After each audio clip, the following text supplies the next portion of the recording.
Hi, Steve, and we certainly appreciate you taking some time here to talk to us about electronic logging and the upcoming ELD mandate. And just to lead things off, can you give us your thoughts on the mandate itself and what you expect this to mean for the industry?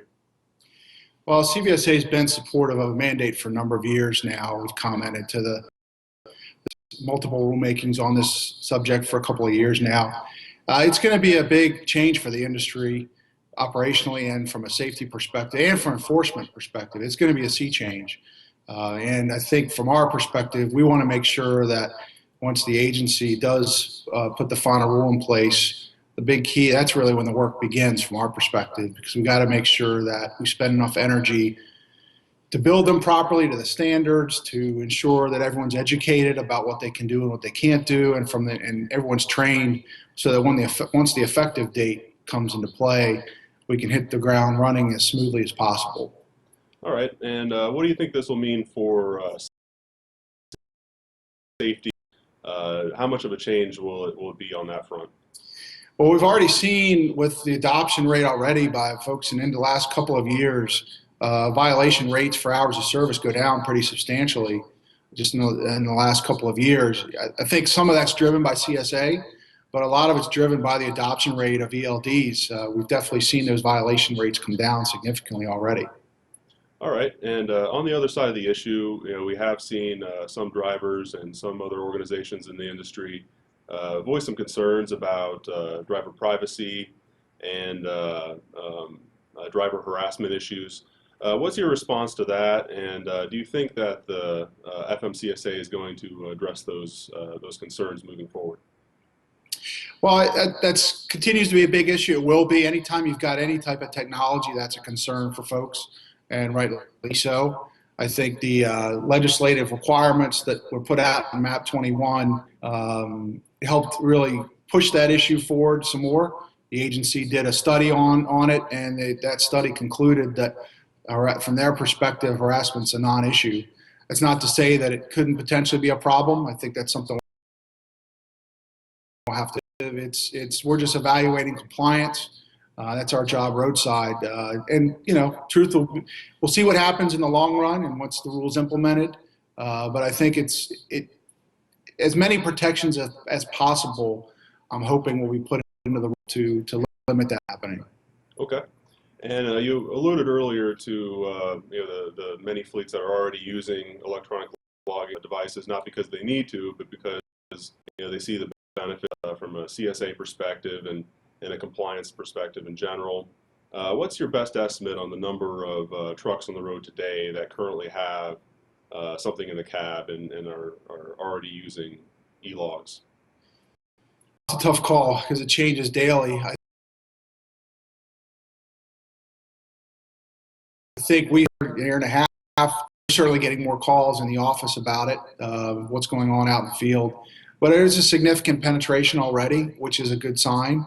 I think a lot of fleets are doing it because they see the operational and safety benefits, and also they want to get experience with them knowing that a rule's coming of how they may need to adjust their operations to deal with it. And so we've seen a significant amount of uptake out in the field already. Okay. And in preparation for our latest Live on Web show, we've already gotten some questions about personal conveyance, about when a driver is out of hours but they're done with their work for the day and they just want to drive home when they're off duty. How will that be enforced with under the ELD mandate? Will that be any different, and how will that compare to how you would enforce that with? No, it's a good question. Certainly that question has come up from a number of fleets already. In our comments to the rulemaking, we actually provided a recommendation to the agency of a definition of personal conveyance. We're certainly hopeful that they put some clarity in that once the final rule comes out, so the compliance is easier and enforcement is easier. People know the rules of the game. If not, it's going to be a problem. So I certainly hope and expect that they will address that issue in the final rule. All right.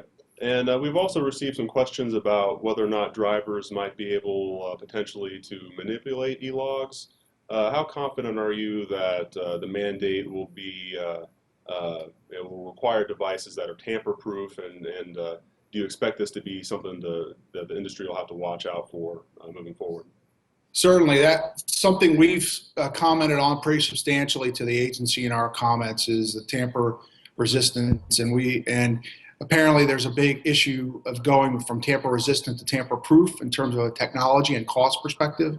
But we think that it needs to be as tamper proof as possible. There needs to be strong certification standards in place. There needs to be tests that the vendors need to administer to ensure that they're certifying with those standards. There also needs to be a calibration procedure every time that the driver turns the vehicle on and the device on. There needs to be a calibration procedure, and there needs to be a simple way for enforcement to verify that the device is in compliance, and if there are issues or there's been tampering, that it's evident to enforcement. We certainly, it's something we're very concerned about. Today, we've got falsification of logbooks that is a pretty significant issue that we see roadside. That's one of the benefits we hope to see with ELDs, is that falsification rate to go down. But because there still is opportunity for the driver to manually input data into the device, that is a potential issue we're concerned about. Okay. And going back to the general timeline moving forward, FMCSA is now targeting November to publish the final rule. And we have seen a number of delays. I believe the language in MAP 21 originally called for October of 2013, I believe. How confident are you that the rule will proceed and we will hit that November timeframe or something close to that? Assuming there's no legal action taken, I feel pretty confident. I've had a number of conversations with the agency. This is one of their top 5 priorities for the year. It's a big rule. It's a complicated rule, but I know that they're putting a lot of resources behind it to get it to the finish line. So I feel pretty good that they'll have something done by the end of the calendar year. Maybe not November, but I feel pretty. It looks to be it's moving along pretty well. Okay. And thinking about the roadside inspection process, how will that change when we have an ELD mandate and everybody on the road is using an electronic logging device? Is that going to make the inspection process faster, easier, more accurate? What's the before and after there?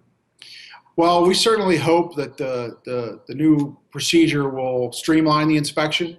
That's our expectation right now. The hours of service portion of the inspection takes a good 15 minutes or so on average, so it's a good chunk of time. So it's our hope, if the rule's written properly, that it will streamline the inspection.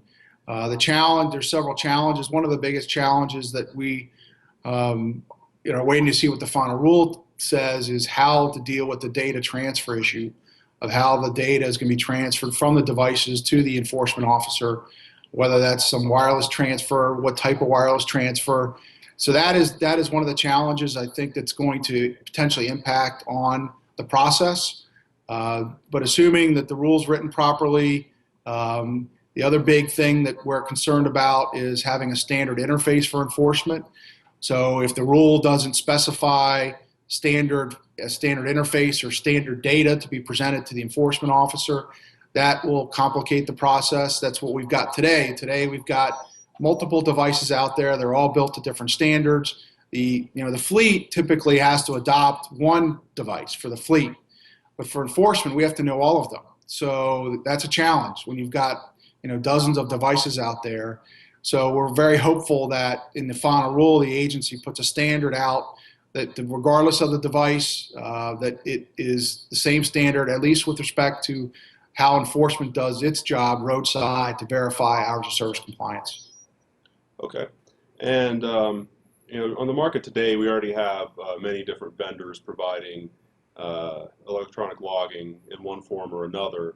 And we certainly expect when the mandate is finalized, many others will enter the marketplace. How concerned are you that once we have all these other products hit the market, how will roadside enforcement and drivers really be able to determine exactly how to handle these devices, how much training will be needed, What will have to go into that to prepare the industry for that?